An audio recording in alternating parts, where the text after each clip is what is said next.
Here's how you as an ENFP can learn to crush and eat up your inner critic. Wait, hold on. Here's how you as an ENFP can learn to use your strengths to be nicer to yourself and happier. Hey, I'm Sherman and this is Geek Psychology, and I like ENFPs.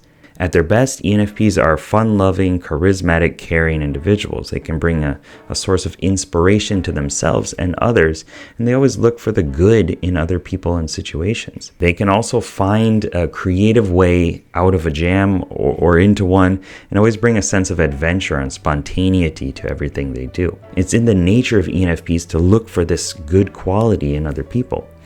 Unfortunately, ENFPs also have a difficult time finding that same good quality within themselves. Your inner critic exists because you actually do care about yourself a lot.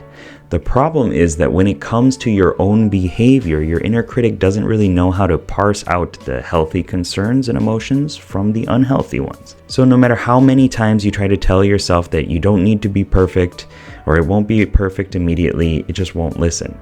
You can't make your inner critic stop talking, but you can re-educate it. And as an ENFP, you actually have a superpower within this, which I'll explain later on in the video. For example, instead of asking where you went wrong, which doesn't really get you anywhere because it just leads you to more stress and more pressure for perfection, ask yourself constructive questions rather than those harsh negative ones. For instance, I'm feeling overwhelmed. I made too many mistakes this week. Ask yourself, how can I make sure that this mistake doesn't happen again? If you ask yourself constructive questions like this, your inner critic will start to tell a different story about why it is okay for you to not be perfect and for things to not go perfectly. And what are some other coping strategies and healthy activities that you can do, like running instead of binge eating or watching TV or something like that. And you have a superpower in this. Your main class, the hero of your story, is the explorer, technically called extroverted intuition. Because of the explorer, it's easy for you to think outside the box and quickly generate possibilities. This is the part of yourself who creates change and options. You like brainstorming, creativity, exploring exciting possibilities, toying with ideas and things, and starting new projects. So give yourself an actionable quest.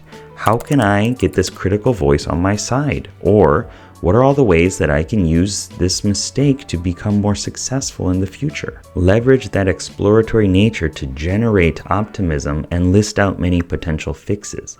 Then take an action on it and thank your emotions for giving you the chance to reassess and improve yourself. Do this enough and you start to train your brain to respond in the way that you want it to, while using your strengths to create a reinforcing positive feedback loop. Realize your inner critic is trying to help you, but it's not always right.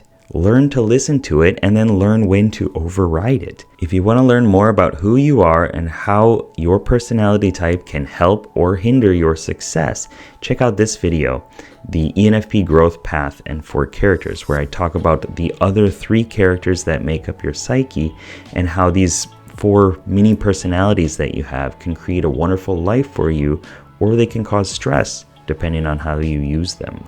Good luck, have fun. Peace.